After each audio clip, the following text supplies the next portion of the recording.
Good evening, everyone. Thank you for braving the cold weather and coming out to be our guest today. My name is Oyinkan Babayode. I'm a student here at NYU, and I am a student assistant here at NYU Africa House. And I welcome you all to this event titled Rural Black Africa and Urban Black America, Connecting the Diaspora to the Source. It is my pleasure to introduce the director of NYU Africa House and the Center for Technology and Economic Development, and also Professor of Economics, Professor Yaw Nyarko. Welcome to the podium.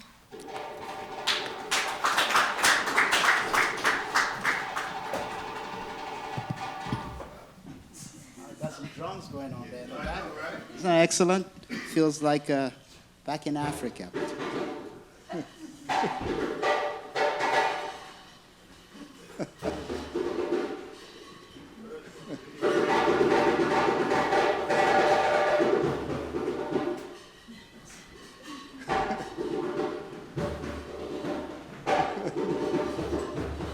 Trust me, I did not know this was happening.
So I hope you guys were surprised, because I was too. You know, I had no idea they were going to do this. But God bless them for that. A little bit of Africa in Greenwich Village. So my name is Yaw Nyarko. I'm the director of NYU Africa House. I thank you all for coming here. I particularly thank our students. Today is the last day of class, and they're just starting exams. Some of them have exams today. So those of you who've braved it and are here, all of you, thank you all, okay? Especially the Africa House team, Oyen, Alex, and everybody else. And Andrea, too, thank you for coming in today. We're being live streamed, so you all know that. This is NYU Africa House, so I think on the live stream is our board members. We have Mike and Judith Thoyer. We spoke many, many years ago in Judith's office about starting NYU Africa House. And so I think they are online. Eddie Bergman, I believe, is online. I thank Eddie Bergman and his family. They've been supporting our students with fellowships and grants. Bob Holmes is in Los Angeles. I think he's also listening in. I thank them all. And if you will allow me, she doesn't know I'm going to say this, but may I recognize Alisa Lagama? She's sitting in the audience here. She's the curator at the Met for the Africa, Oceanic, and Americas, okay? So, Alicia, stand up and let's give you a big round of applause, okay?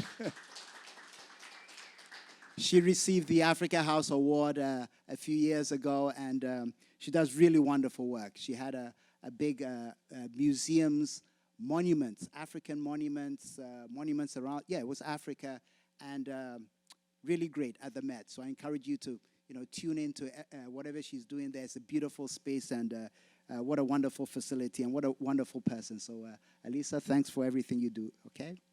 I will recognize Jehi Son, whose brother Tai Son is an alumni of NYU Gallatin and has donated some South Sudan paintings. Really nice. We're going to be exhibiting them. Are you in here? Not yet. Okay.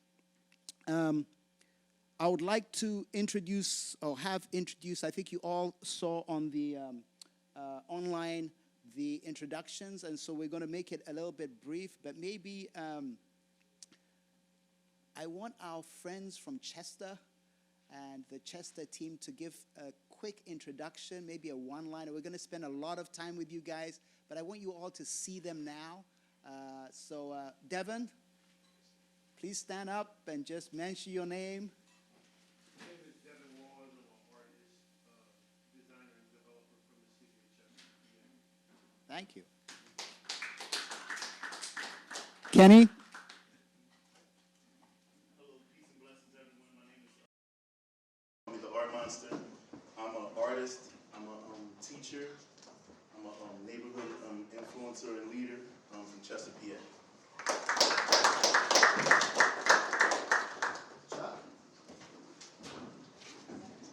Chuck Lacey. I live in Vermont, but I somehow found my way in Chester about 10 years ago, and I just love the place, and I love the artists and what these guys are doing to bring back the city. And I've known Yaw. I met Yaw on the sidewalk 40 years ago, and we've been buddies ever since. Hey,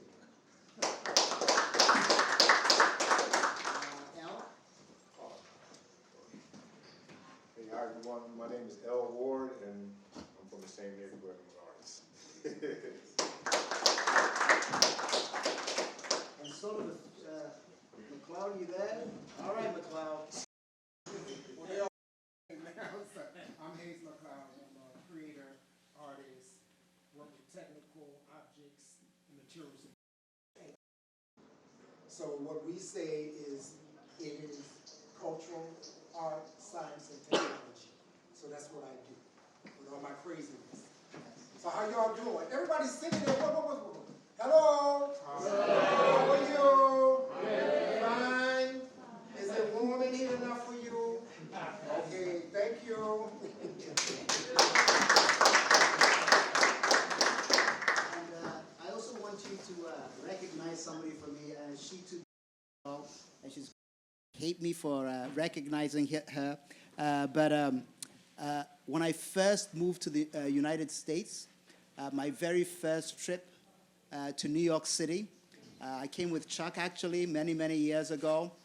He had a dog, and we were walking the dog by Washington Square Park, right around the corner. And I was hosted by a very wonderful woman. It was my very first night in New York City. I was right off the boat from Ghana. I barely knew anything about the United. I had a very British accent at that time. And on 10th Street, I had a wonderful dinner with a wonderful woman, and I'd like to recognize her here, if it's okay. Bailey Silenter, please, if you stand up. And she's also a great friend of the Chester artist. So, Bailey, thank you for many years ago that dinner, okay? All right. So, thank you all for coming here. This is what the program is going to be. I've sort of changed it. So my team, I'm changing it a little bit. They hate me for that. We're going to do the following. I'm going to set the stage by showing you some slides. I'm going to try and do it as quickly as I can. There are tons of slides in it. So imagine it's like a movie, okay? It's going to go very quickly, maybe about 10 minutes, a little bit less. And I'm going to set the stage, tell you what we're doing in Africa in the arts, okay? So forgive me if it goes by very quickly, but you'll get the message. You'll be, I think, screening in the Africa House across the road as well. Then you're going to see the first part of a very nice movie, documentary. made by this wonderful man here, Devon. That will go for about 8-9 minutes. Then I'm going to call the Chester artists up here, and we're going to have a quick Q&A, a quick conversation. I'm going to be saying a few things about Chester from an African perspective. I'll tell you guys how I met the Chester group. And then we are going to, after that, open it up to all of you here, okay? So you get to ask questions, you get to ask us why we're doing all these crazy things. There are some paintings on the walls here. You can ask about them if they're not explained to you by then. And I think that's it. Cool, everybody? And maybe at the next round, you meet I see some of our, Sarah? Sorry? Hi. How you doing? Can you stand as well? Sure. So she's a professor in the medical school, and she's been to Ghana. And was it COVID or Ebola, right? That's Ebola. So you guys remember the Ebola time? And so look at her, fearless. Kolibu Hospital. Ebola is there. Everybody is scared. And she was working there, helping the doctors there. And there was a scare in the hospital. Somebody has Ebola. So guess what everybody does? Everybody's running out. And she alone is running that way to go and help that one person, with the Ebola. So big round of applause for her as well, okay? And during the reception, you can quiz her more about that. Sorry, it's my job. I put all my friends on the spot and embarrass them all, okay? All right, so I think I've told you what the plan is. After we finish from here, we'll finish from here at 7:30 on the dot. We go across the road. There are refreshments there, if I'm not mistaken, from my team. Yes? Yes, okay, refreshments there. We get to talk for as long as you guys want, all right? So that's the program. Cool, everybody? All right, so let's go right into it, and maybe somebody can tell me how I flip this thing around. I go up here. Okay, and how do I go down? Just this one, right? This goes down? Play from start. Yeah, but I want to be able to flip through quickly. Here. All right. And the page down will work, right? It's the right arrow.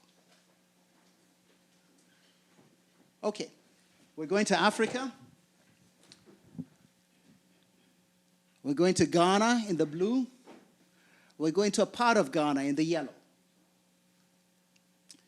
So this is Ghana. This is Kumasi. The yellow part is the Kumawu Traditional Council area. Okay, it's 3% of the landmass of Ghana. There's one chief that's responsible for all of it. The orange part is a forest reserve, so we sort of can't touch it, but it's part of the chief's land. And so a lot of the work I'm doing in economics on the agriculture side, it's all in the yellow. So I've been doing agriculture for quite a while, and let me set my timer here. I want to make sure, so it's 6:13. I'll try and make it less than 10 minutes. So I've been doing a lot of work in economics. I'm an economist by training. And after spending a lot of time in the community, I fell in love with the traditions of the community, the culture there, the chieftaincy structure there. And one of the great things about what's going on there is it's all alive. If you go there, people are actually living their culture. They have their palaces, they perform rites in their palaces, okay? And so these are all living things. And so what we decided to do, and what we've been doing over the past 7 years or so, is first, those palaces which are crumbling, we help to keep them from not crumbling, and also to turn it into something where it could be like a museum, art gallery, okay? And so that's what we've been trying to do. You'll be hearing a lot about that in our talk today. All I'm going to do right now is very quickly, in 10 minutes or less, give you a little bit of the structure. I will not be able to go into any detail. We'll do that in the Q&A. We'll do that in the conversation. But just so that you get a framework, okay? So again, crazy economist goes to Africa, goes to his hometown, goes to his village, and decides he's going to dabble in art. I'm an economist. I'm thinking tourism, money. Let's change these things. Let's make it so that it's like a museum, okay? So Lisa is here and she'll tell me whether we succeeded or not. So in that area, we've created a number of different sites. From the bottom, the very bottom there, it says Bodwease Palace Museum and the Town Shrine. You're going to see that in a few minutes. It's one particular town, one particular area. We got something there. Go up a bit, not there from Shrine, CTED Art Gallery. That's my research center. We put an art gallery in there. Go back up again, Kumawu Palace Museum. That's the seat of this big chief that has 2%, 3% of the landmass of Ghana. That's where he is, and we created a museum there. Go up a little bit to the very top, Bodomase. It's another one of the chiefs around there, another village. We created a museum there, okay? So these are the different sites. When we come to the documentary, if you will, that Devon did, you're going to see all of that in there, all right? So I'm just doing this to give you some structure. So the one at the top, the Kumawu Palace Museum, it's actually a museum, okay? I'm going to flip through very, very quickly. This here are the chiefs in Kumawu. The one with the, so this, of course, we took it during the time of COVID. The one who's standing underneath the picture of an animal there is the big chief. He is in charge of 3% of the landmass of Ghana, okay? This was a day when we had just finished what in Tree is called Akwesidere. Every 6th Sunday, we go into a special room. In that room are stools. Stools represent the chiefs. You pour libation on each of those stools. And the stools go from the very, very first chief of this town 300 years ago. And every 6 weeks, people from there have been pouring libation on those stools. Each of the chiefs that have been in existence all have some stools, at least those that died still being a chief. That place had a lot of conflicts, and so some of the chiefs were expelled. So those guys don't get a stool, they get a little bottle, okay? An empty bottle, they pour libation on the bottle as opposed to the stool, okay? So anyway, that's what goes in there. Artifacts, artifacts, artifacts. On the left is what the museum looked like before we got there. On the right, we did renovations, okay? I'm just going to show you pictures so I can keep my 10 minutes. All of that is the Kumawu Palace Museum, okay? Next one, Bodomase. And Chuck, when he comes up, will tell you that he loves Bodomase. And you're going to see that in the videos as well. So there's a second place. There's a chief there, very old man. He used to... came to the United States once and so loves to talk about the George Washington Bridge. When he saw it for the first time, he was just amazed, okay? He says, George Washington Bridge. Anyway, there he is. So we put up a museum there, artifacts there. This is before we put the artifacts in that museum. Artifacts are there now with explanations. The chief. This is the palanquin that the chiefs sit in. And this one is something like, I think it's 80, 90 years old. As you can see, it's decaying. If we hadn't got there, it would have actually been completely destroyed, okay? And so that's what we're dealing with in those areas. All of this is still Bodomase. This is the museum before, after. Before we got there, the thing was crumbling. After we got there, the bottom thing, we've sort of done it up, okay? Thank you, thank you, thank you. Before, after Bodomase. So when we got there, we first did the museum. You can see some people working on it on the right here. And you see that patch of land there with the red? It was just some palm trees growing there. That's the place that we put in this building, okay? And so the before was just grass. This is afterwards. And inside here is where we have our art gallery, okay? So we've got the museum here, art gallery over there, all right? That's the art gallery. Sometimes we host lectures there with a screen. And those of you who go into rural areas in Africa, you all know that sometimes finding a bathroom and toilet is like really difficult. I hate to say, but that's the first thing I wanted to do there. Just a place when a visitor comes, they can wash their hands and use the bathroom. Something as simple as that is very, very important in these areas. All right, so that's the second one. That's Bodomase, okay? Let's see how I'm doing. I think I still got a few more minutes. The third one, this one is my favorite, okay? So it's the third town. It's Bodwease Palace. This is what the place looks like, the village.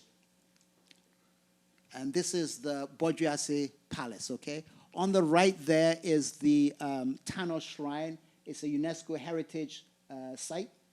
On the left there is the palace of this one chief. And the thing I like about it is that they've preserved the Ashanti architecture. This thing has been in existence for 150 years. There are no nails in the building, not a single nail. There's no cement in the building. So they had their own technology, which today we've all forgotten. I send architects there, and they're just amazed at how you can use the mud with something which is like string-like that they get from plants and create a building that has lasted 100 and something years, okay? I love this place. A lot of art inside it. Anyway, Bodwease, we're still there. Bodwease. This is inside the shrine on the bottom. In front of Bodwease. On the right there are the jaws of elephants. That place used to have tons of elephants, the whole area. The next country is called Ivory Coast because of all the elephants that they had. And one of the dirty secrets is that around the British were ruling, maybe 1880 all the way to 1920. One of the biggest, you look at a boat going out of the ports in Ghana, and the thing is full of ivory. They just killed off all the elephants there. Nobody mentions it anymore. Anyway, that place used to have lots of elephants. Bodwease again, insides of it, artifacts. Bottom right is what the traditional priests would use. Skirt. As I said, I'm going very quickly. You can ask me questions later on. I just love this place. And again, it's falling apart, completely falling apart. If I had not reached that place 5 years ago, it would literally have caved in. Okay, so every now and then we just get, I'm just a college professor. I'm not, a rich man, okay? So I just, out of my pocket, whatever I'm able to do, you just fix something just to make sure that it doesn't fall down. But many of these things, we're just scared. One day I'll get a phone call saying that something has collapsed, okay? All right. All of this is Bodwease.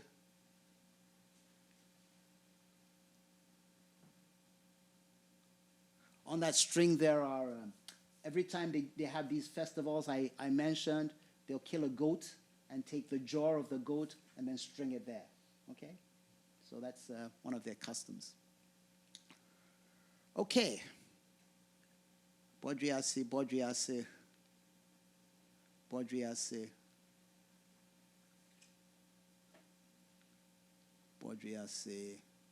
see how it's falling apart on the left? We fixed it on the right, okay? See that space there? It used to be empty. We put that art building in there, okay?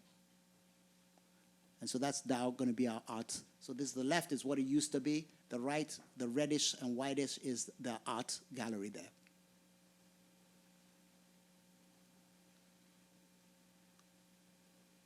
This is inside it, similar to the Bodomase one. Toilets, really important, okay? And then finally, this is my research center. This is where I do all my economics work, okay? I guess this is being filmed, so I should be careful what I say here. A lot of my economics grants is what funded this, and a little bit of help for the art projects, okay? But don't tell my funders that, all right? Okay. So all this was created through some of my economics research grants, okay? I got a funder to actually enable me to put up a building. These are events in there, chiefs in there.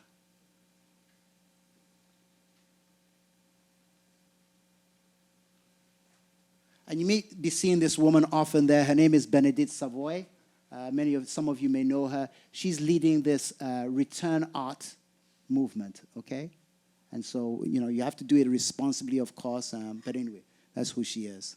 And then to the right of her is Ricky Wemega, who is a Skohagen artist and goes to Kumawu a lot with us. And so, am I allowed to mention, Bailey, that you used to be on the board there? Anyway. That's my job. I just embarrass everybody I like a lot, okay? Okay, so that's our art gallery inside our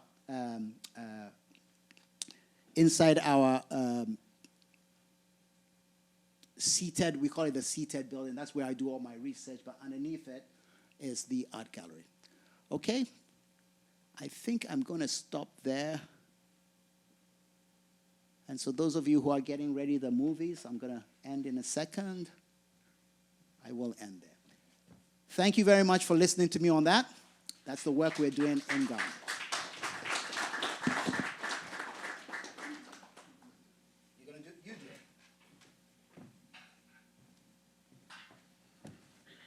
Alex is one of our great students. He's my research assistant, really good at McLeod. That's the whole computer.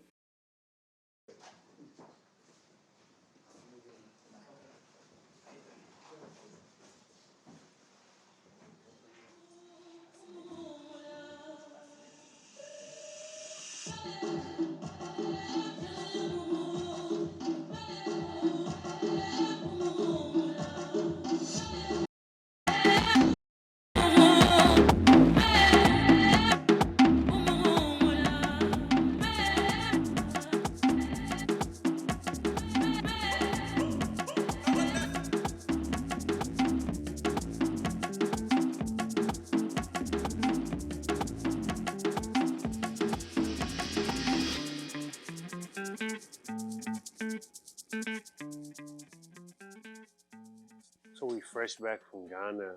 We've been back for probably about a week, and you know, we just been thinking about all of the stuff that we done while we was there, all of the kids, all of the chiefs that we met, the art exhibits at the palaces, the rides through the countryside, up into the mountains, going to meet farmers who lived in some of the most remote places that I've ever been to, at least. A lot of them lived in mud huts, and they were having issues with flooding, you know, when the rainy season hit and some of the kids weren't able to get to school. A lot of the people there still don't have electricity, running water, windows in the houses. You know, there's some of the small things that we take for granted here in the United States were some of the things that the people just seemed like they didn't even need. I think that was one of the most amazing things to me, because we come from a place where we're still the poor people, but we're still living in excess. My name is Yaw Nyarko. I'm a professor of economics at New York University. My area is in development economics. I've been doing a lot of work, research work in Africa. I'm currently doing work on smallholder farmers in rural areas. That has taken me to some really, really nice places. I'm currently doing a lot of work in a town called Kumawu, which is in Ghana. Relatively small community. It's a town now. Deprived, very poor people.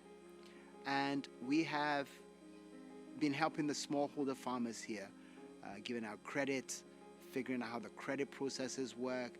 I am McLeod, a dancer, sculptor, painter, choreographer, designer, educator. You know, I work from spirit. I work to as well be social. The way that people live here is how I lived before I was here. So I know exactly what this is, you know what I mean? And I know what needs to happen to preserve it. My name is Kenneth Hunt. Some people call me Kenneth Picasso. A lot of people know me as the Art Monster. I'm from Chester, Pennsylvania.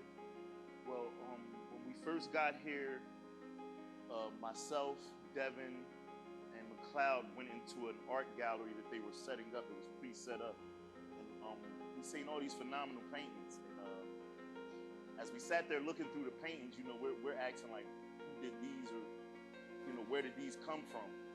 not knowing, unbeknownst to us, that it was actually these kids from the school who had created all this. Everybody there looked like me. Everybody looked like my children. Everybody looked like my family. Everybody there was us. And that was beautiful to me.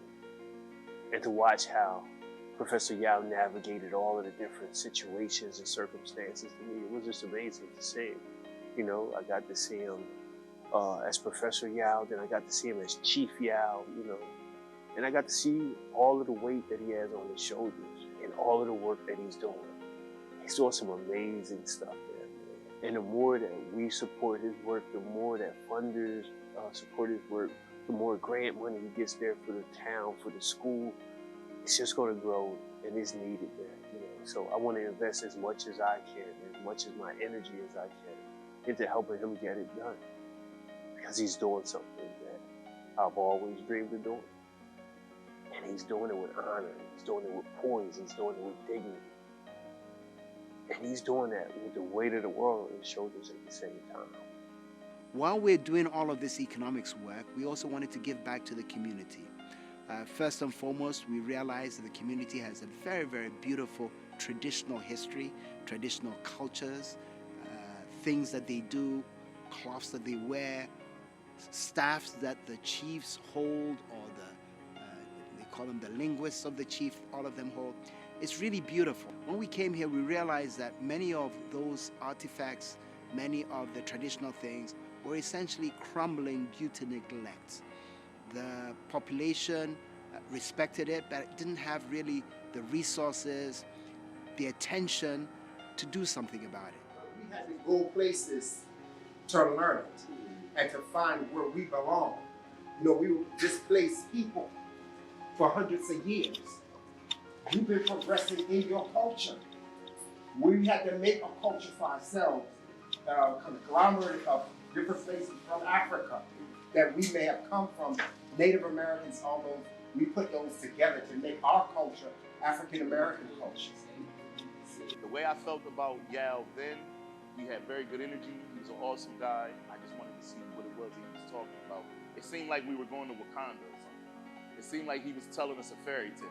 I think Yaw needs a whole lot of support, because he can. I don't care how many positions that you have, and it's, you know, it is not going to mean anything if you don't have people working with you and you can assign people things that they get. All across the community, these are the kinds of things we've been doing.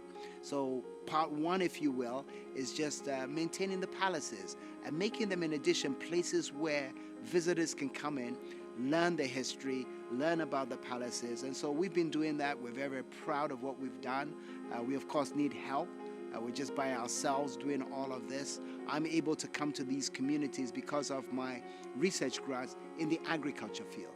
And so we're appealing to our friends and our donors now to help us on this cultural aspect.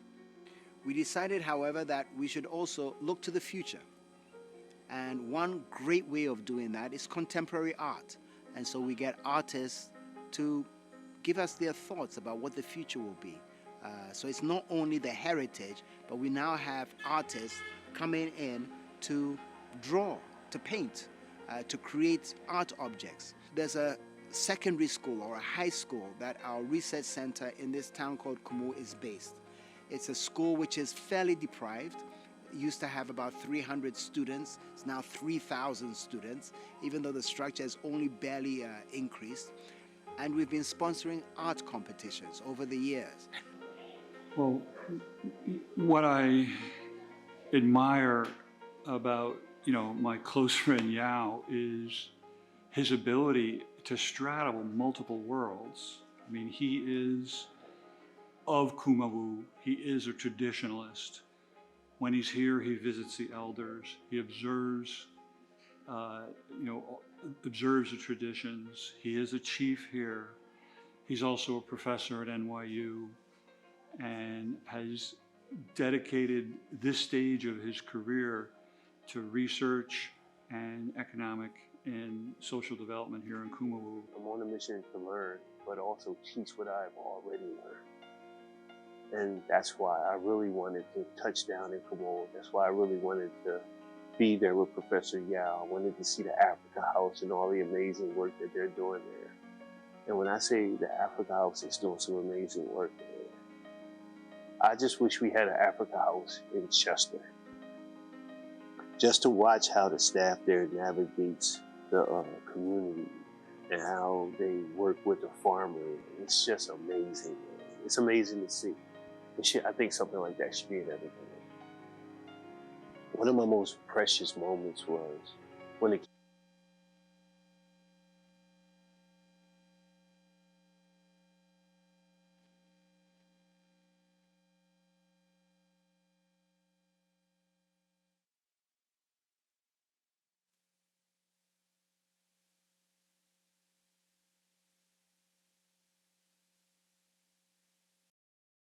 I only saw this thing, I think, early this morning, okay? Thank you. So as I said, perhaps we can get our Chester team to come up and take a seat there. Just be a little bit careful of the water.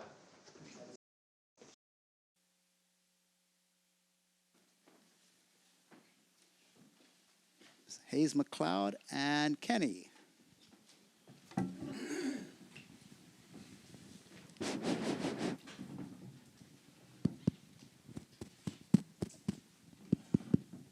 Hello, people. So I'm going to, again, set the stage. And the part of this you did not see, maybe because Devon was doing the documentary, he hid his part of it out of humility. So I'm sorry. I'm gonna have to talk about you guys. These guys are awesome. So let me tell it my way. And again, I do not have permission to say what I'm about to say, okay? So they all live in Chester, Pennsylvania. I don't know if you guys have been to Chester. How many of you have seen Chester, Pennsylvania? Okay, all right, not bad, not bad. So it's a community which is predominantly African American. It's a community which, when I go there, it's one of the things I feel very, very sad about for the United States, okay? That we allow some of our communities, Chester is doing great, don't worry, don't get me wrong, but relative to the rest of the United States, it seems a little bit unfair. You go there and you guys tell me, how many chains do you find in Chester? So Chester is a town of about 30,000 people. It's next door to Philadelphia, okay? So I ask simple questions. How many Starbucks are there? How many Dunkin' Donuts are there? How many McDonald's are there? Okay, 30,000 people. 30,000 people. Why? I think. One bank branch, no supermarkets. Okay, so you go there and you just see what, for those of us who live in Manhattan, you see on TV, urban blight, problems among the some African American communities, okay? That's a stereotype, okay? But then I go there, and there's this street where they're beginning to develop. They just said to themselves, the world may not be paying attention to us, but we ourselves, we're going to develop this place, okay? We're not going to wait for anybody. We're not going to wait for any handouts. We're going to change this place ourselves, okay? And so you just go there, and again, they haven't asked my permission to do any of this, but he has this big building where he's converted a building which used to be derelict into a huge art studio, okay? He's getting people in to do different kinds of art. And so I walk through this place. There are regular artists. There's a photo studio, film studio where people can learn how to do films and movies and all of that. There was this woman who is doing clothing, okay? And so they're revitalizing the whole place. Another part of the place, there is a theater that's going on. And so here are people from the community who have just decided, we are going to change this place, okay? Yes, we need help, but we're not going to wait for that help. We're just going ahead, and we're going to do it by ourselves. And so I walk to that place, and I just say, wow, this is amazing. People need to hear this story, okay? And it feels a little bit similar to me on what's going on in a small town in Ghana, which is similarly deprived, okay? You saw on the documentary, people with no water, no electricity. In this day and age, why? Okay? And so what we're trying to do there is not that dissimilar for what they're trying to do in the United States, okay? So when I got there, there was just a natural affinity. I just said, I like you guys. You guys are doing great stuff. Let's talk. Thank you. And so then I said to them, this is the part that you may have heard, Kim. So then I started talking with my hey, I'm doing this thing in Ghana. You got to come here. You got to see what we're doing there. We've got artists. We got, I'm just talking to, and they were just probably just rolling their eyes. Okay. We got another African who's trying to do sorry for saying this, but in West Africa, we've got this thing called 419. I think it originated from Nigeria, okay? All those scams, most of them are they're not all Nigerian, okay? But I just figured they thought I was doing a 419 on them, okay? But anyway, they went there, they saw, and very, very happy that you all came to Kumawu and you saw it. I've set the stage. So now I want to hear from you. What did you think about Ghana? What do you think about Chester? What's on your mind right now? So we've got an audience here. They want to hear your story, okay? So before we go any further, you've all heard what I said about Chester. A big round of applause for our Chester team, okay? They're just amazing. Big round of applause for our Chester team. All right, who wants to go first? Good evening, everybody. That means I say good evening, y'all say it back to me. Good evening, everybody. My name is Devon Walls. I'm an artist from Chester, Pennsylvania, who just recently had the privilege to visit Professor Yaw in Kumawu in Ghana.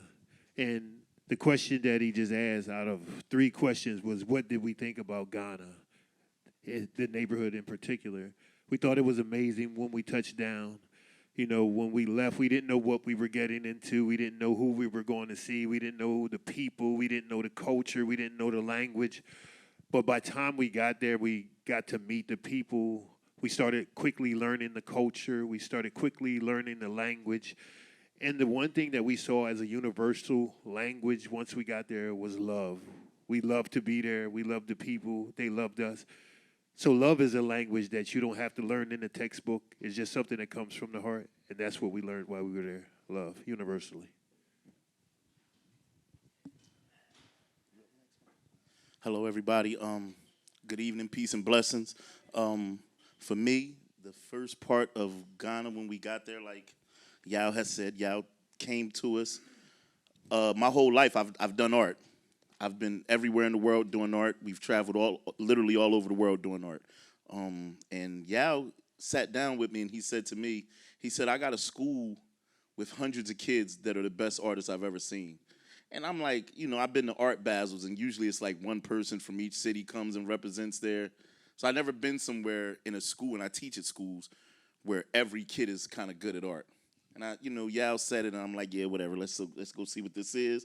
I believe in Yaw. He's a very charming person. He's like a father figure. If you ever get a chance to sit down and speak to him, he'll fill you up with a lot of knowledge. So we flew over. We got off the plane. As soon as we got there, Ghana is a place that you want to visit. Kumawu is a place that you want to go. The love and the energy from the town is purely amazing. We got there, everyone greeted us with warm arms. Everybody said, hello, welcome home. They gave you hugs. They offered you food everywhere you went. And as soon as we seen the kids, it was like, me and Devon talk about it all the time in McLeod. It was like we bumped into our little brothers and sisters, or I'm 43. It's like I bumped into my kids, my nieces and my nephews. And they walked us in this art gallery, and I'm like, so what is this, a college or something? It was so amazing. The work that these kids, the effort that they put into art with nothing at what we have. You can't compare the stuff that we can go to the store and buy compared to the things that they have to make art out of. And it was phenomenal, I was happy, really, really happy to be a part of it. Oh, I don't have anything, no. No, it was wonderful. It was beautiful. It was like my 4th trip to Africa. But to be in an intimate place with 3 people whom you're in a community with is completely different. because every time that I went to perform. And so, oh, okay, that's better. Oh, what happened? Is it me? Oh, okay. So to go with them, and we live next door to each other, and to share the brotherly love and the brotherhood with them, we begin to now know more about each other than we knew before. So that, for me, was important because I'm the grandfather of everybody. I'm 69 years old. So to be able to experience, they are the future, or they're actually the present. I'm the past, the young people of the future.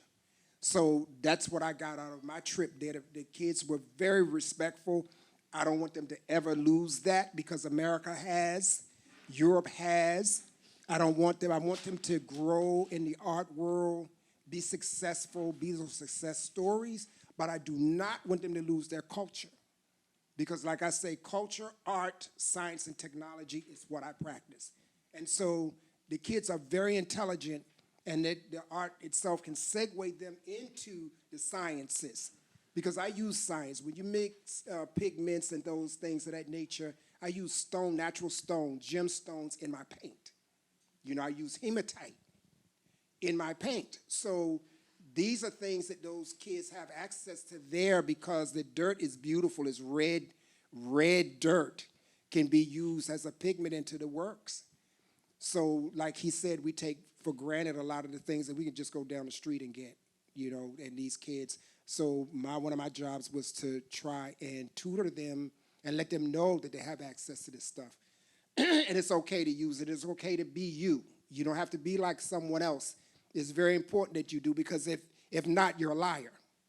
As an artist, we have to always tell the truth in that work. We have a social responsibility as artists to tell those truths.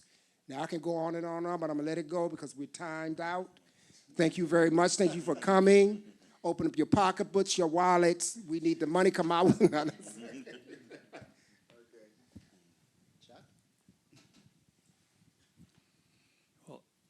I'm surprised, actually, to be sitting up here. This is about a trip to Ghana that we all went on in October. Yaw and I have been friends for 42 years. He just reminded me that he went with me when I went to go meet my future mother-in-law for the first time. He was my wingman on that trip in 1983. And ultimately, we took our honeymoon to Kumawu the next year, actually, 1984. So Yaw and I have been friends for a long time. I've visited Kumawu many times and have a great affection for the place, and have watched Yaw at work there. I mean, he's doing important research about agriculture, but he's also he's a chief there, and he's kind of the guy who's like involved in a little bit of everything: agriculture, governance, heritage, and in bringing out the talent there, and that all informs his economic research. It brings wisdom to his economic research. And now he's working, in the last period of time, gotten into the arts and bringing out the local talent there. I met Devon also on the street. Yaw on his first day in America on the sidewalk, and I met Devon on the street in Chester. And, he told me about this art district. I thought he might have been a little bit of a bullshitter. He took me on a tour. I was convinced to come back the next week and the week after that, and have been in love with Chester now for going on 10 years. Chester, like Kumawu, is an abused place. It's 33,000 people. 2 million people burn their trash in Chester in a corporate incinerator. A third of the children have asthma, and we'll use that as a metaphor for all the other statistics. You can imagine the place and the impact of the power of the suburbs on a place like this, the negative impact, just like it really is colonialism. And the work that these guys are doing in Chester, I have watched them take over previously basically abandoned downtown. I really thought the whole idea was kind of preposterous, but I was, kind of compelled to to be around and support it to the extent I could. And they have literally changed the downtown Chester with no government support, right? Buying and taking over vacant buildings and building an arts movement that is doing what art movements need to do, which is to be out loud, to say out loud, we're courageous, we're building, we're doing it with you or without you. We're not afraid, you don't have to be afraid either.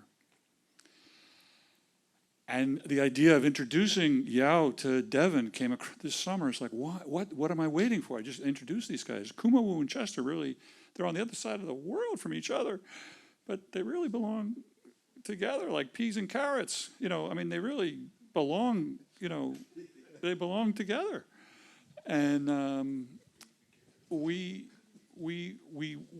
took this trip over there, not really knowing. Yaw didn't know what was to happen. I didn't know what would happen. And these guys went up to the school that Yaw was involved with, and from day one, minute one, day one, they were working with these children who really had really extraordinary ability, and they worked there. They were there for 10 days from sun up to sunset with these children who would have gone around the clock with them and just exploring, their art and their interest, and being able to go to these, to these various palaces and do art there. I think there's tremendous potential with an association between Chester and Kumawu, and together I think can help bring out each other's brilliance. I think the experience that, guided by Yaw's wisdom and local knowledge, the experience that these guys have in rebuilding and building a community, bringing out the indigenous talent, local talent, and the obvious talent that was there. You guys, the artwork that these children are doing is just amazing. I think there's just real potential to continue this, continue this association.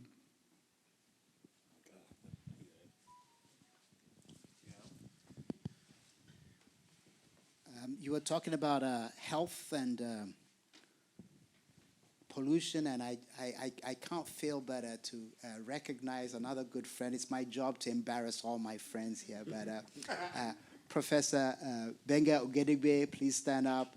He's a professor here, good friend of mine. He's a doctor, so he's a professor in our NYU Medical School, okay? And so both he and Sari, did you stand up yet? Stand up? Okay, all right. She's too. I won't embarrass you again.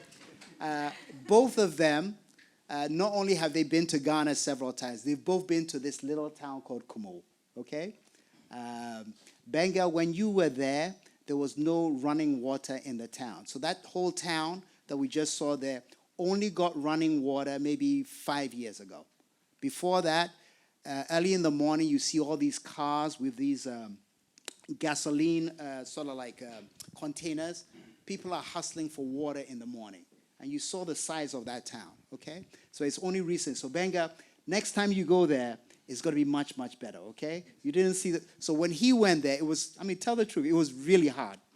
Yeah, go ahead. I have to bathe in a bucket of water. So thanks for the intro. I direct the Institute for Excellence in Health Equity at NYU Langone Health. And just hearing what you just said about Chester, the whole idea of the zip code actually predicts your life expectancy in the US more than your genetic code. So the work we're doing at the Institute is to begin to look at what we call the structural determinants of health. Not just social, but structural, the policies in place. And the good data are showing that if you do greening of the environment, you actually improve health outcomes. So we're beginning to look at some scientists doing work in that space. That's the intersection between neighborhood deprivation index, that's what we call it in our field, and your health outcomes. But back to Kumawu, I was excited to go there. We go to Ghana, I go 4 or 5 times a year, have a large capacity building ground there. But Kumawu was a different story. So we showed up, and we had dinner. That was okay. It's a small town. Dinner wasn't quite exciting, but I'm Nigerian, grew up that way, so it wasn't a problem for me. But when we got to this big house where Yaw kept us, they give you a blanket, a towel, and a loaf of bread, right? And a big bottle of water. I'm like, what is this? Well, you're jet lagging, you snack at night. But man, when I got into my room, there was a mosquito net, seriously? It reminds me of high school, right? Boarding school. But he was right, there was nothing. In fact, I had to wake up 5 in the morning and run to Kumasi, where I can quickly eat some nice breakfast. But the point was that there was real work going on at the time. I didn't even think we'll have developed that fast. But anyway, not to hug the mic, but nice to see all of you. Glad to be here. I want to embarrass him back. So Benga, you got to go again and see what we have now. Okay, it's so he was there at the very beginning of all of this. So things have really changed, and we have to get him inside the Chester project, okay, and the health issues. And so, Benga, you've just been sent to Chester, okay? You're going to start getting some grants to work on the Chester problem. All right? Excellent. You collaborate, okay. So thank you again. So maybe rather than me talking again, let's take a few questions from the audience. If there's anything anybody wants to say. Alisa, if there's anything you want to add to this, you're the expert here on the things we're trying to do. And Alisa has been great. We actually had some art in the back there. You guys will see it. She's been helping us for many years now.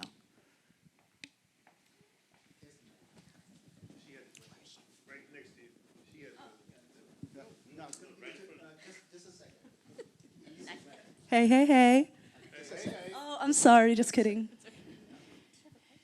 So I guess my question would be, in terms of the interpretation of the objects in the museum complexes, who is writing those texts and who is guiding people through the experience? Do you have a representative of the chief who's undertaking that? I'm fascinated to hear how that is achieved.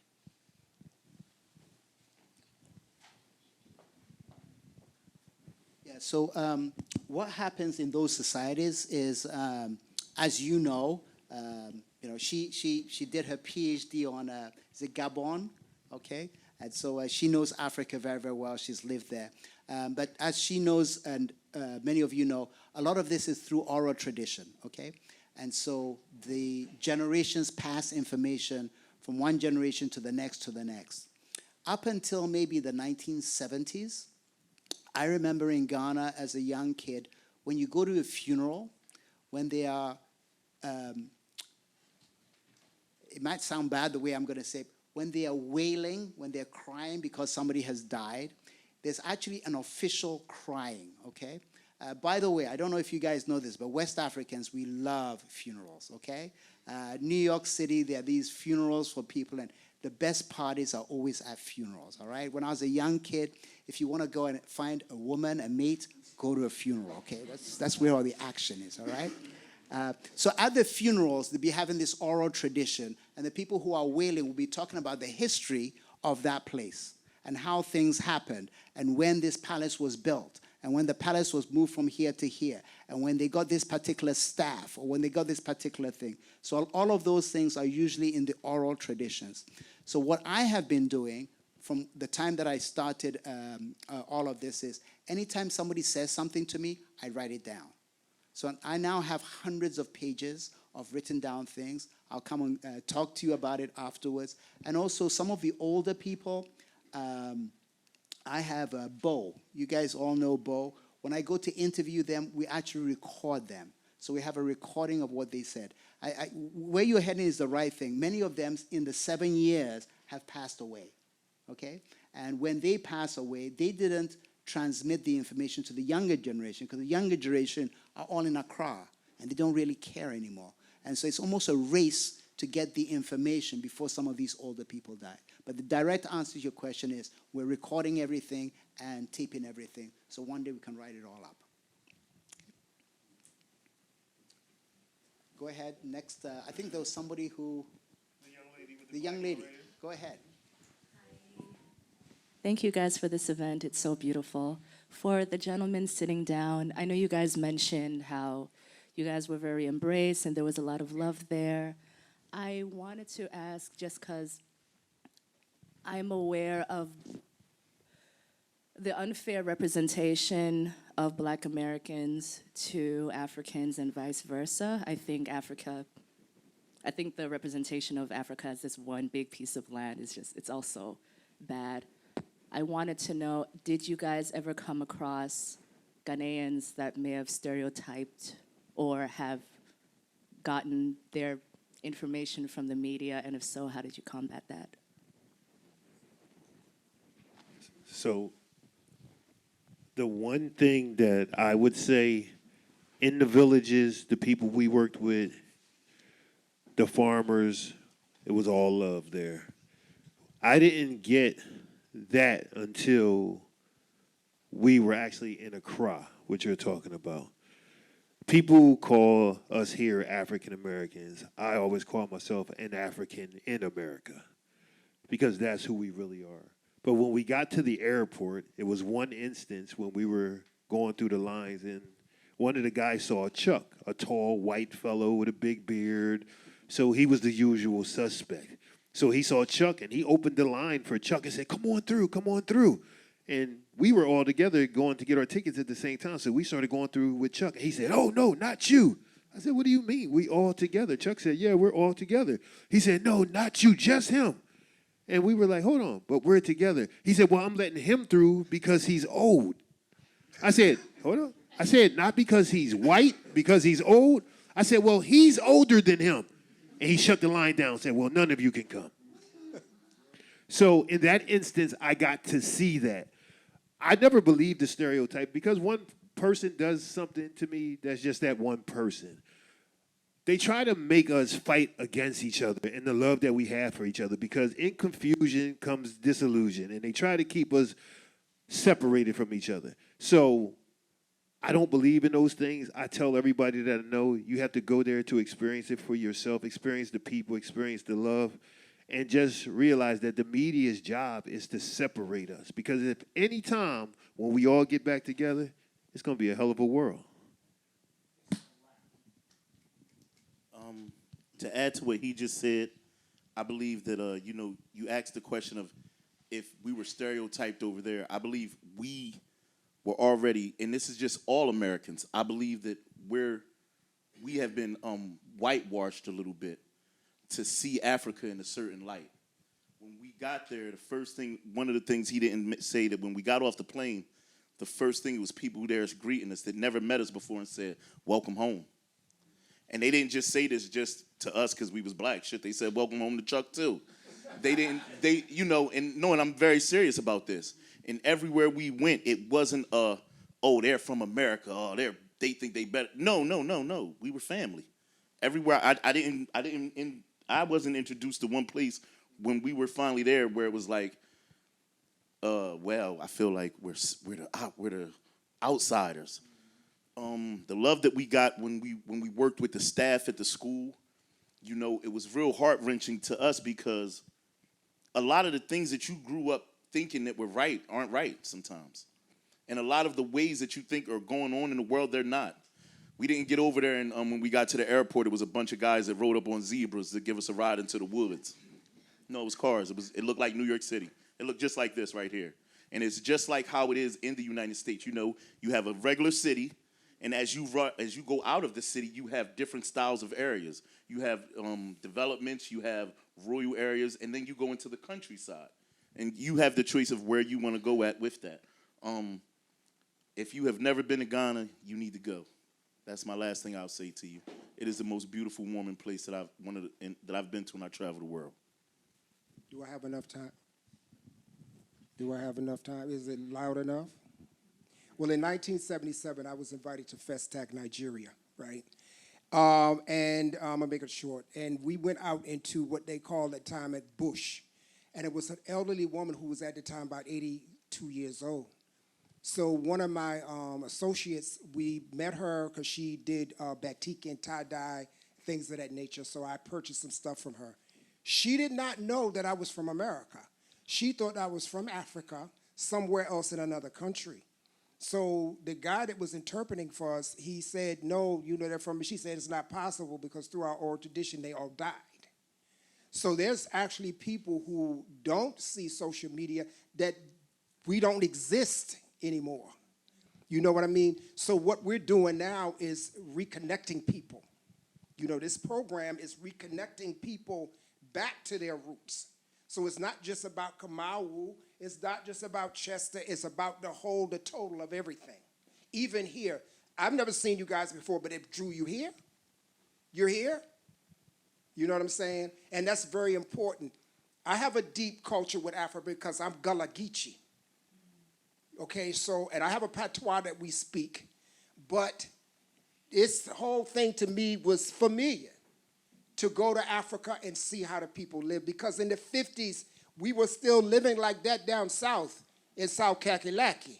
So, you know what I'm saying? So you can see the development. You can see the relationships with the peoples. You know, peoples, plural. So, but I can go on and on, so we need to end the thing. So I know they're saying I'm getting on the nerve, but no, for real, I'm very passionate about the arts. I'm very passionate about connects with people. It's very important. So, yeah. Thanks for coming. Now write us a check. No.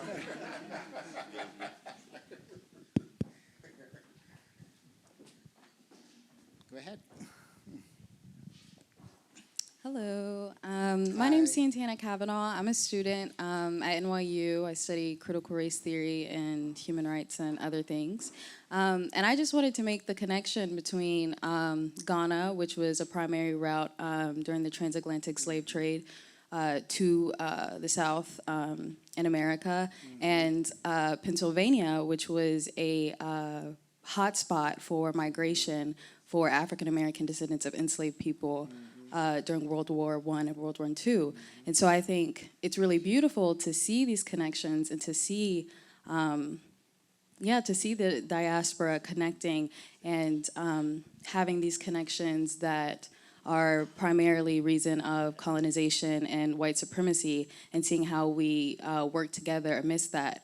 And yeah, just recognizing the hardships that we have to face in the diaspora and how they're very similar, you know, when it comes to redlining, when it comes to, you know, poverty and not having necessity to basic human rights. I think there's a lot of connections between what we have here in the United States and those areas that are redlined and in the continent that is obviously still facing neocolonialism. So I just think that's very beautiful, and I really love everything that you all are doing in Africa House. So yeah, I just wanted to make that connection and say thank you and congratulations. Thank you. Can I tell you something about that when it goes to history with the slave trade? A lot of people don't know this. You usually have to go somewhere to hear the history from there. Were you informed about how the Ashanti tribe fought Great Britain? So, you know, a lot of people, when I grew up, I didn't know that. I got 12 years of, you know, what is it, every February or January is Black History Month. I got to hear about Malcolm and Martin.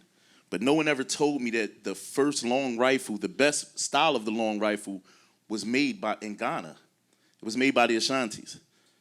They never told me that in order to stop the slave trade, that the Ashantis formed together. You know, they got all the tribes together, and in that tribe, when they went to war, they had a war leader that would send out a group of men that stood in front of everybody to take the first round of bullets that were shot at them, so that the rest of the army could go over top of them to defeat who they were fighting against. You know, I think that, once again, Ghana is more than just about the slave trade that happened there. It has so much rich history that when you get there to hear it, you'll be overwhelmed. We listen to it every day, and I still don't have enough of it yet. I have to go back to get more of it. I just wanted to add to what you were saying. Oh, and another thing to add to that, can you hear my voice? You have to remember, too, that a lot of the people from Dahomey and Togo as well was enslaved. So in Ghana, they do fabulous applique. That applique was then transferred into quilting in the South. Those quilts were then flags and symbols and signs to let us know when we were going to escape from the South. They were actually flags. So you can still see those flags in Ghana, Togo, and Dahomey today. But we used those. We had our own way of interpreting, how we could escape from the South during the December and Januaries of the years, because we were allowed then to go home or go to see lost ones that, they had sold. So, that thing relates right back to Nigeria as well. Ghana, Togo, Cote d'Ivoire, all these different places, we're connected to them. And they're door to door, they're next door to each other. You know what I'm saying? Gola, Congo, all these places. So, yeah.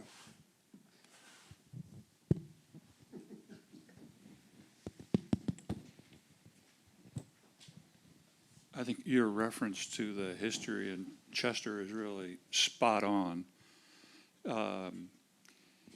It was a thriving industrial city. The schools were finally desegregated in 1972, 1973. Devon's uncle was very much involved in that. The next town over, Wilmington, Delaware, was one of the districts in the Brown versus Board of Education decision. Immediately after the desegregation of the schools, Chester, basically all the whites moved out. I mean, Chester used to be more than twice as big as it is now in terms of population. And there was the redlining. So the white businesses and the whites left and were replaced by, along the waterfront, the biggest garbage incinerator in the country to serving the suburbs, a prison, a casino, a racetrack, a bridge over to New Jersey with the clover leaves wiping out about 500 homes, one of the biggest dischargers of formaldehyde in the country, a factory there. And it is surrounded by some of the wealthiest suburbs in America. I mean, it is definitely a colonial economy and enterprise. What these guys have done, they represent the first black ownership of real estate in downtown Chester ever.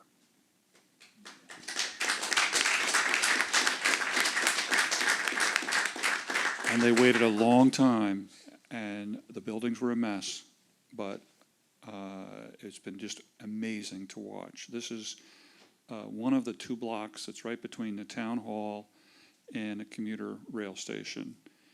And basically have taken it over, and using the arts have really, basically telling the world and telling the suburbs, we're here, we're not going anywhere. And when you talk about the arts in terms of economic development, and this is what Yaw sees in Kumawu, is that no, it's not a factory, but it is a source of courage and confidence and identity.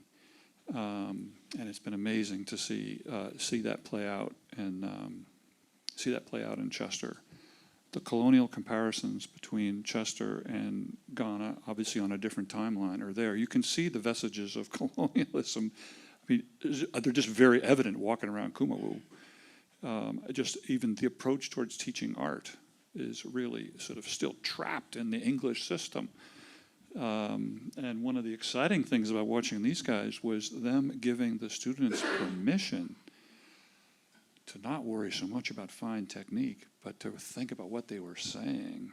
That was the most exciting part for me, because these kids already had technique, but getting permission and the freedom to let it rip and to speak with confidence in the art, that was really, to me, the most amazing part of the trip, and why we need to go back. And another thing, just to add something else, too, Delaware is right next door to Chester. The river is what they call a stream. To me, it's a river. It was used as a part of the Underground Railroad. So they actually used that waterway to escape. So that river behind us alongside the building is very important to me. It's ancestral to me. To see that out my window, because I can look out my window and actually look into the water. So for me, that's a blessing, and I always salute that every day. But we have a deep history, not just there, but everywhere. I mean, just like over here in Washington Square Park, there used to be a black community there. There used to be a cemetery. Look at it now. You see? So, but like I said, we can. So, I just want to make a comment back to what you were saying. So, I'm kind of fortunate enough to have an encyclopedia on my family's travels, from when they left Africa to when they landed in North and South Carolina, all the way up into Chester.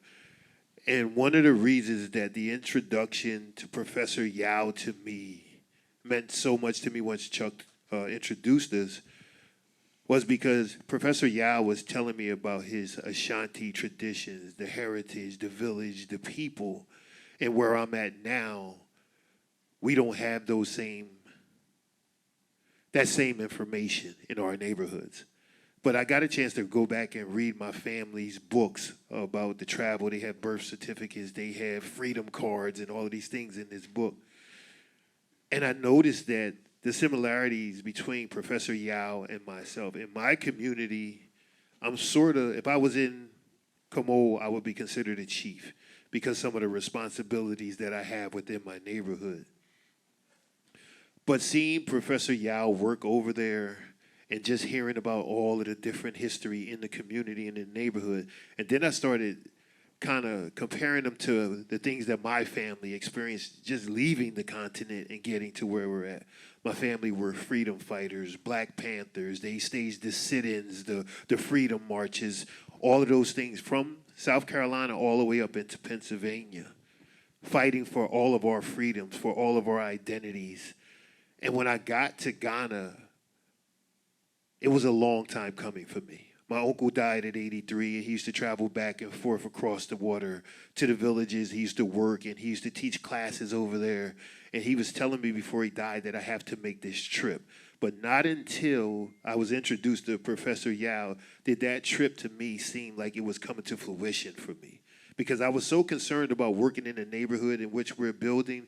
We're not just building real estate, we're building community, we're building that village. We have chiefs in that village, and these are some of the chiefs there. We didn't know that we sort of had the same structure that was stolen from us that we implemented back in our own neighborhoods.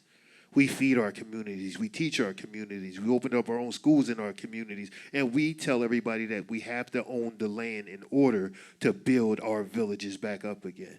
And I saw that in Professor Yaw. And I just wanted to say the similarities to me. Even though we know what we lost, we didn't lose the vision. We didn't lose that connection to who we really are without even knowing what Professor Yaw was doing there. Once we got there, I said, this feels like home to me. And I knew that feeling. So don't think that we lost it all because we're here. It's still inside of us. We just got to dig a little deeper sometimes. The last thing I would like to say before, because I'm pretty sure we're about to leave soon, is something about the kids from Kumawu is these kids, they deserve a lot more than what they have. Professor Yaw and his team have given these kids so much. And when I say you've never seen anything like this, when we first got there, first off, we were only supposed to do maybe 1 or 2 days of schooling with them. But when we got there, that very first moment we got to the school, we all connected so heavy with them. And these kids go to school at 6 o'clock, 7 o'clock in the morning. They don't stop till 9 at night. And they're not there crying about it either. They're happy.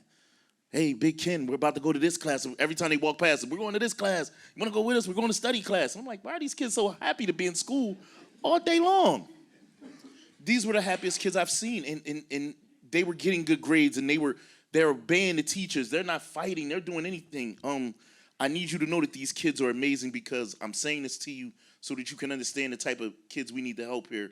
They're not misinformed. They're not undereducated, but they don't have the extra small things that we needed. One thing that was very serious to me that they have in America that they don't have over there at this school, they didn't have a guidance counselor. I feel as though these kids need this. Why? Because a lot of them I spoke to about college and stuff, and they were uninformed. Like, I don't know what college to go to. I don't even know how to get in touch with a college. Once again, these are the same kids that when I went in there was a kid walking with a skeleton. And I said, what is this little kid doing? It was like 3rd grade with a skeleton. I kept asking McLeod. And I walked up to him, and he knew, what is it, autonomy? What is that when they know every part of the skeleton? The anatomy. He was in the 3rd grade. He told me every functioning part of the body. This is how intelligent these kids are. But I feel as though they need help because we need stuff like a guidance counselor over there to be able to, so when they make it to the 9th grade, they say, hey, what do you want to be? And they tell them, hey, I want to be a doctor. They say, and the guidance counselor just takes a folder, puts it in the side and say, hey, we're going to help you. You know, we're going to find a school that you can go to. We're going to figure out what school is affordable for you. Hey, the visas take 2 years over there for them to accomplish. It takes 2 years. And if we don't tell these kids this in the 9th grade and get them formulated into it, then by the time they graduate, they got to wait 2 years later. Or unless they have a connection, and a lot of them don't have a connection to something. Like, again, I'm saying this to you just because it was on my heart to say it to you. So the word that you're searching for is access. The children get access through what Professor Yaw and the Africa House is doing in that community. Not just the school, the farmers, in the countrysides, in the villages, in the palaces. The access is what they're missing a lot of. And the work that's been being done is giving a community the access in which they need. We thought that we were going to visit Professor Yaw, the economist. It was different once we got there. Professor Yaw was like president in Ghana. And what I did see was how he was highly concerned, highly stressed because he wants to do so much more, but he has so little access. He has designated pots that have to go in certain places to feed certain people, and he needs more access so he can keep on building, so the community can keep on growing. So the video you saw, the trip that we took, was about bringing more access. The reason that you guys are in this room is because we need more access. Not myself personally, the children, the village, the Africa House, Professor Yaw. Access. Access is definitely a better word. I have a question for Professor Yaw, particularly as it relates to the artifacts. We, by the way, we're from South Africa. We're Zulu. My specific question is, in terms of the indigenous knowledge systems, is there a specific reason why the artifacts, when they're used within the culture, are placed in certain places? And then when the decision is made to then, you come and then you're moving them into the museums, is there resistance? Like, how is it like negotiating that? Yeah, so very good question. So the direct answer to your question is the following. Currently, there are some things which are being used on a day-to-day basis, okay? For example, every chief has a linguist. A chief is not allowed to speak directly to the people. So the chief speaks to his linguist. Dear linguist, tell the people that we're going to meet for a meeting tomorrow. Then the linguist comes. The chief says, we're going to be having a meeting tomorrow. If you have a question, you don't ask the chief that question. You say, can you ask the chief if blah, blah, blah. That's the culture. The linguist needs a staff to show that that chief is actually a linguist, okay? And so it's a particular piece of art. Those things are in special rooms. They're locked. They're used, okay? Those I do not have in any of my museums. I wouldn't dare even to ask for them, okay? If you go into each of these palaces, there are pieces which haven't been used for 100 years. It's rotting, like the palanquin that you saw there, okay? So then I'll go to the chief and I say, hey, this thing is about to rot, okay? Is it okay if I fix it and then put it in our museum so that when people come, they can see the palanquin that you used to have many years ago? And the chief says, by all means. You know, I was scared the animals were going to eat the whole thing. So God bless you if you're going to take it out and show it to the world. They love it, okay? So that's the distinction between the two kinds of things. And that's the way we do it. Everything I do with the chiefs. The chiefs are in charge. Anytime I go there, I just say, hey, I'm just here to help you. What should we do together? Okay, so it's 100% respect. Okay? Since you said you're Zulu, I can't resist this. So, Kenny, Zulus and Ashantis were the last to fight the British. And I think we lasted a little bit longer than you did, okay? Sorry, a little bit, you know? And the reason why I like a lot of this art and all of that is that those of us, I did a lot of my education in Ghana, then I came to the United States. I consider myself a fairly educated person. And yet there are things which I just simply didn't know. I told you one of them about Ashanti architecture, okay?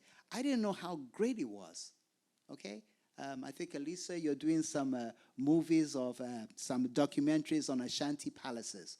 And so one day I'm going to let you know what she's doing there. But they're beautiful. The architecture is amazing. The students in our architecture schools in Ghana are not taught our traditional architecture. That's a shame. They don't get to see the beauty that used to be. It's all destroyed. Kenny was talking about something which I only realized because I was asking information for our museums. Did you know that Ashantis were making rifles? I don't know if anybody ever knew this. The Africans were making their own rifles, okay? And they were they made better ones, okay? And they were beating the British. And so the British were only able to beat the Ashanti when they had the, they call it the Maxim gun. It's like a machine gun. The Ashantis had this way of fighting. Again, I'm just repeating what Kenny said. I was made a chief. And when you're made a chief, there are certain, there's an oath you have to tell.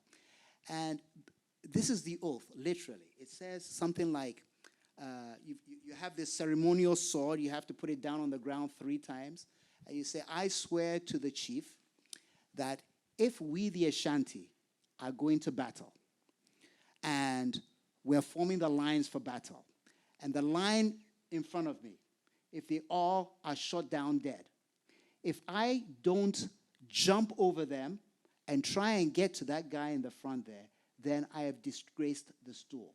I have done the worst possible offense you can.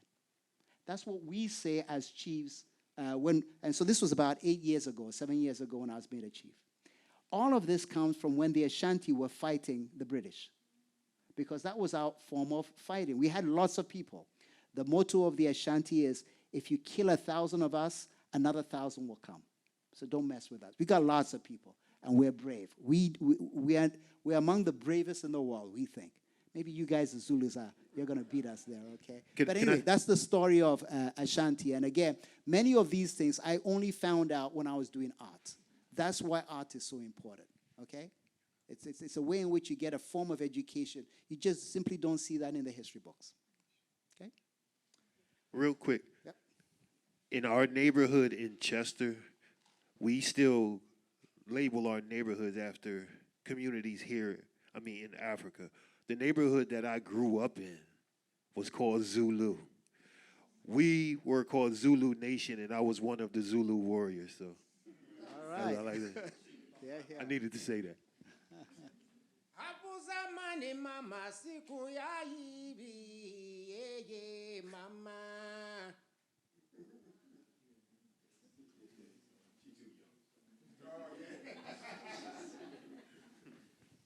All right, what time do we have? All right, so we got 2 minutes more. Kenny, can I just ask you to tell the chief that it's been a wonderful evening, and that may the chief permit us not to jump in the line, but to just end this wonderful occasion. Please. You just handed the chief the mic. You can be punished for that. Chief, your old friend would like to say that he has had a wonderful evening. He is very gracious that you have invited us here, and we are grateful for being here.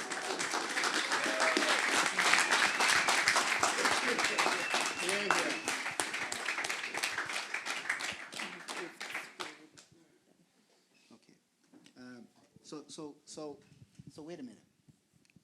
You will be my linguist. So please tell the people that give us a few seconds, but we have gifts for our guests. Okay, the chief says, so please give us a few minutes because we have gifts for our guests. Thank you. All right. Thank you. You should give them the gifts. Yes.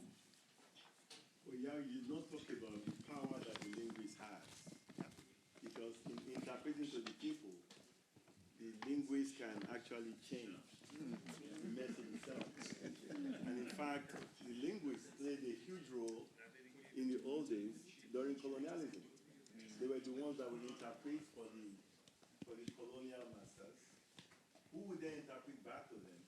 And more often than not, this is where the division begins to happen. If you can get the linguists to be on the side of the colonial master, there is over that. It's a very interesting, at least in Nigeria, it's a big deal that the linguist is so powerful. You can't talk to the chief with it. And they played a huge role during colonialism, either for freedom or against freedom. Yeah. So, don't leave yet. Can you please, the audience, stand? And outside, across the street, we have some. Please don't go yet. She has to speak first. And across the road, we have some refreshments.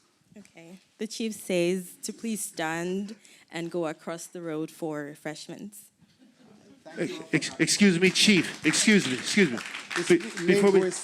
I just want to say before we leave, because we didn't mention it, all of the art that's up here and all of the pictures that are on the wall were done by the children in the villages along with us throughout our stay there. So take some time, look at it, admire it, and these are the children in some of the pictures along with us and some of the work that we did. But keep in mind, their copies, the originals are fantastic. They're awesome.